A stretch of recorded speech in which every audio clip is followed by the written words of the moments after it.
Hey, Malone University, I'm Seth Bird. And I'm Chase Gerber. And this is Inside the Competition.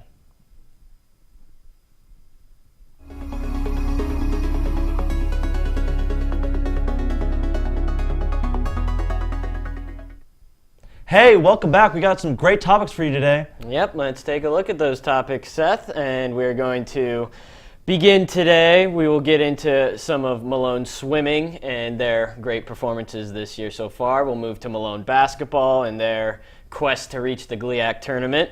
We'll have some predictions for you on the second half of the NBA season, a little blood feud between us with North Carolina and Duke with their upcoming game. We'll finish off by talking about the Indians and their season expectations. But, as we said earlier, our first topic today is the Malone men's swimming team this year, as they finished third in the GLIAC tournament this year. They didn't lose a head-to-head matchup this year with anyone. As you see, there's a list of accomplishments that they had throughout this season. But just a great overall season from this Malone swimming team. Yeah, especially the men's team, nationally ranked all year long in the top 25. Very impressive for a team that's only been around maybe 5 years or so. Just what a great season. And it ended on a third-place finish in the GLIAC. Right, and I mean, there's a really good foundation for them to build off of. They have a lot of good swimmers this year, and you can see the program is really starting to take shape, if you would, and hopefully they can build on it in the coming years, get some more swimmers in there to keep them as high as they've been this year. And yeah, they've great overall season from both men's and women's team. I think it'll be interesting to see how successful they are in the years to come. Yeah, I totally agree, especially when you get up at 5 a.m. You must be doing something right and working hard. And give credit to them, to these swimmers, especially if you see them in the hallways or in the classrooms, because they put in a lot of work just like a lot of the other sports who get more notoriety. Yeah, absolutely. And as we move to our second topic on today, the Malone's men's basketball team. Currently, they are fourth in the GLIAC South. With an 8-11 record right now, they're going to need top 3 in order to get into the GLIAC tournament, which is obviously their goal. Right now, ahead of them, Walsh and Finley are tied for that third spot, so they have a lot of work to do coming up here. Yeah, especially the big final home game against Finley, who is, I believe, tied for second with Walsh in the GLIAC series. Correct, yes. With a very good player in Jack Hagan, who's one of the top GLIAC players, earned GLIAC of the Week honors earlier this year. Very tough team, well coached, especially an experienced group in the postseason as well. Right, and even though currently they are fourth in the GLIAC, they're 8-11, whereas Finley and Walsh are 10-9. It's actually a lot more possible for them to get into the GLIAC tournament yet. Both Finley and Walsh still have to play each other, so one of them is getting a loss there. They don't even have to win out completely in order to get in the tournament, but best case scenario, they win out, it's very possible that they'd be able to get in if they won out. Because either Walsh or Finley has to lose 2 games, and if we win out, it's very possible. Yes, that's totally right, especially when you look at later down the stretch here in the season from Malone. And you have to give credit to Stephen O'Daniel, GLIAC South Player of the Week honors this week, especially 28 points in their big win, I think, over it was Lake Erie. So I believe so, yeah. And he's been playing really well down the stretch here as the season has gone on. Remind you a little bit of his freshman year when Isaiah Elliott went down with his injury and he stepped up, played some big minutes for them. And also, Ben Haraway's been doing it all season for him, the freshman point guard from Norwalk. I mean, they have a lot of young talent that's been moving around. They've kind of been out of order with Christian Graves being down all year, but they've hung in there and they are still in a chance to be able to get into the GLIAC tournament this year. And this is March Madness, so fans, make sure it's a blackout for Pioneer Pride. Be sure to be at the game and be loud, especially found out in the Walsh game if you're there, just how it can charge the team on. I mean, especially in the Walsh game, they came back in the game because the fans were loud. So make sure that you support the blackout, get out there this weekend. I know there's not that much to do in Malone, so there's no excuse for not being in Osborne Hall this weekend and cheering them on to the GLIAC tournament. Right, definitely. I mean, Finley, they're a solid program. They're always right in the mix there. So definitely show up, Malone fans. They're definitely going to need your help. But let's continue moving on here. The NBA All-Star Game just happened. It was a very interesting first half of the NBA season. Some unexpected teams kind of stepping up, some of the more known teams not doing as well. But as we head into the second half of the season, what are you expecting to see, Seth? I'm expecting the Golden State Warriors to continue on their #1 lead in the West and to continue to establish themselves more so in the West and kind of at least give some clarity to an already messy group in the West where it's like from 3 to 8, it's basically deciding by a game or two, which is very, very important to have one team at least separate themselves. And I like the Golden State Warriors to do so and get that #1 seed. Right. The big thing I think the Warriors have to look out for is Oklahoma City, because they had the injuries early in the season. They may be getting an 8 seed, which means a Golden State and Oklahoma City matchup right in round 1. That is a very good matchup for round 1. I mean, I don't think, especially with how competitive the West has been this year, any team could be susceptible to a round 1 knockout upset. I mean, the West has just been so stacked this year. I mean, it'll be really interesting to see who can get out of the West this year with how stacked it's been. And then we have the East, who's not really as stacked, but they've had a big surprise in the Hawks so far this year. Oh my goodness. I mean, talk about the Hawks. They deserve a lot of credit, especially the former San Antonio assistant coach. He has done an excellent job. Millsap in the middle for them, as well as Horford. Basically, they have the best assist turnover ratio, I think, in the NBA, or close to it. They're not selfish like some of these star super teams we've seen the last 5 years win the title, and they don't score off isolation plays a lot. They do it as a team, and especially you see Kyle Korver hitting the trays, Jeff Teague running the offense beautifully. They're a tough team not to root for.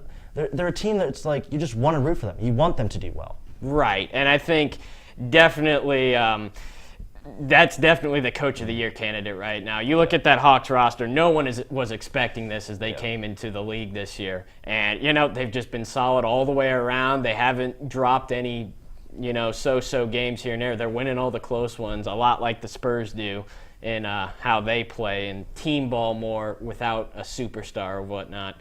But the other story here is the Cavs, they kind of got off to a slow start. Everyone was expecting the Bulls to get off to a hot start too. It seems like they're starting to pick up now. Yeah, and I think both these teams will still find themselves in the Eastern Conference Finals like everyone predicted because they're built for the postseason, especially the Bulls. You have Joakim Noah and Paul Gasol. No team in the East has even come close to their front line as the Bulls. They play very tough defense, is what gets you wins in the postseason. They're built for the postseason. Same with the Cavs. I feel bad for the Hawks because it feels like a feel-good story could be over a little too early. But I don't know. The Cavs right now, since their win streak, they've been in the last 16 games, they've led the league in ESPN.com's efficiency rankings for offensive, beating even the high-scoring Golden State in that category, which is very impressive. You cannot count out the king, LeBron James. The guy is a primetime player in the postseason, and he wants Cleveland to win a championship. Right, and that's why he came back here for. He said it's his goal. He wants to bring a championship to Cleveland. Ever since he's come back from his injury, the Cavs have been a completely different team, along with the trade for Mozgov, Smith, and Shumpert. Just a completely different team, and it's really good to see. I think this team is really built to go deep into the postseason. A little of it may depend on the seeding, depending on where they're at, but I think no matter what happens, it's going to be a very interesting postseason on both sides. So before we go, who do you think will win the West and in the East? Who will be in the 2 finals? I think that the Grizzlies are the favorite right now to come out of the West. I think the Cavs are going to get out of the East despite, their rough start. They got a tough road to go through, but I think they're going to do it. Yeah, for me, I like the Golden State in the West, especially their offensive team. No one can stop them, especially their defensive game gets better. They're just such a fun, young team that is kind of like the Seahawks in the NBA, a young team who has a lot of upside, who has the pedigree to win a championship, especially the great coach like Steve Kerr. That's worked out really well as first-year head coach. And the Cavs, I just cannot root against LeBron. The best player in the world. He's probably not going to win MVP this year, but it's just so hard to root against the best player in the world when it comes down to it. Right, definitely. Anyway, let's transition once more to the college scene here. Duke and North Carolina, biggest rivalry in college basketball by far. If you don't know here, Seth, a North Carolina fan, I am a Duke fan, so we have a bit of a blood feud going on here. So Seth, let's get your prediction first. What are you looking for in this game? As a Tar Heel fan, it's really sad, honestly, to say I don't even know if the Tar Heels will win. But the biggest matchup I think everyone needs to look for in this rivalry game that's 8 miles apart of each other, Tobacco Road is it called, Kennedy Meeks and Jahlil Okafor going ahead. It's going to be a great battle inside, and it's going to be a key for the Tar Heels if they want to stop Jahlil Okafor, who's going to be a top 3 pick in the draft. it's going to be intense, and Cameron Indoor and their voodoo craziness of let's go Duke will be very tough for the Tar Heels, a team that had pedigree of in Final Four, but of late has slipped in their form. They really need to play well to show they can still be a top contender, especially with the brackets coming out, because they do not want to fall in that kind of scary second-round matchup in the last couple of years that they've fallen to Iowa State. So they want to avoid that kind of matchup in the NCAA tournament. So it's going to be huge for Marcus Page to be Marcus Page and for the Tar Heels to be the Tar Heels in this game. Speaking sense, it feels like Duke is definitely the favored team here, which is awesome. I think Duke has got this in the bag. They're home at Cameron Indoor. Biggest home court advantage in college basketball. Jahlil Okafor, I think, is the best player in college basketball. I think Duke has got this wrapped up. I don't think you have a shot. It's the rivalry. I mean, this rivalry, especially a lot of times, the favorite always doesn't really win. So I would be careful of that, Chase. You don't want to get too high on them, those Dukies. But, I mean, unless you're Dickie V, who's always high on them. And unfortunately, he will not be calling the game. I'm sorry to draw attention a little bit from it, but the guy has called the game 36 straight years, but will not be calling it, unfortunately. Thanks to ESPN, but you guys always do a great job, but we like to see Dickie V out there. Yeah, we do. I'm going to miss Dickie V. Had the pleasure to meet him one time. But going back to that, like you said about the rivalry, there's a rivalry that a lot of times we see that it's a rivalry where a lot of times the two teams are pretty evenly matched and they end up splitting. Every now and then you'll have one of the teams significantly better and they'll take both season challenges. But again, this year, even though the ranking is pretty different and favored towards Duke, this could be a time again where they split throughout the season again. But I'm taking Duke all the way. I think they're going to win. I think they're going to win easily, and I'm looking forward to seeing you wearing a Duke shirt. Oh, I'm really next episode. For those of you that don't know, Seth and I have a little bet here. Whoever's team loses, they have to wear the shirt of the other team, meaning if Duke wins, Seth will be wearing a Duke t-shirt. If North Carolina wins, I will be wearing a North Carolina shirt. Oh, it will be some happy day next week. You'll have to check out our next episode to see Chase sporting a lovely light blue shade, not that evil dark blue that you like to see. It'll just be lovely. I mean, just check it out next week. He'll be crying. We'll have tissues ready for him.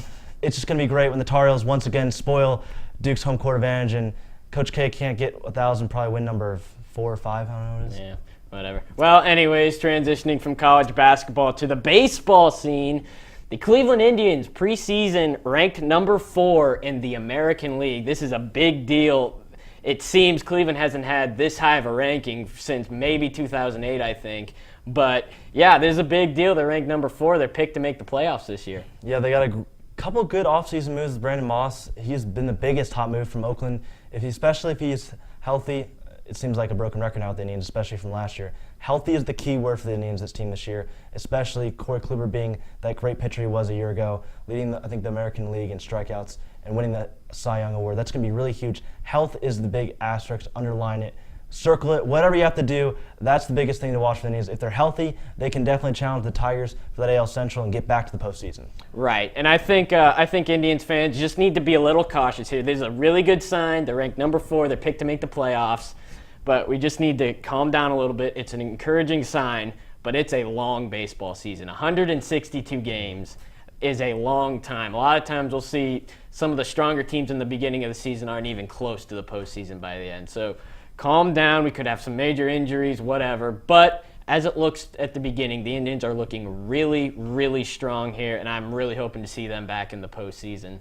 Yeah, October fever, especially when we've had teams start our East and West make the postseason, especially the Pittsburgh Pirates and their Buck Fever. We want Tribe Time finally back in the postseason for me a couple years ago. So hopefully we can get some Tribe Time back in the postseason. Right. I mean, there's really nothing like Cleveland when the Indians are doing well, especially since it's such a long MLB season. When the Indians did well back late 90s, early 2000s, it was just an event. You always wanted to watch the Indians. It seems like they're starting to get a little bit of that swagger back in Cleveland. So I think it'll be really fun to watch them this season. Yeah, so do I. I definitely agree with that. It's going to be one heck of a season, hopefully, for the Tribe. And then hopefully guys like Salazar can really step up pitching-wise, and McAllister. That's going to be the biggest key for them is pitching, young pitching, stepping up and doing well. Right. Yeah, I think that'll be fun to see. But we'll just have to see as the MLB season goes throughout the year. And that is going to do it for our show today. Thanks for joining us. Let us know if there's any topics you want us to touch on in the next episode. But for Seth Bird, I'm Chase Gerber, and this is Inside the Competition.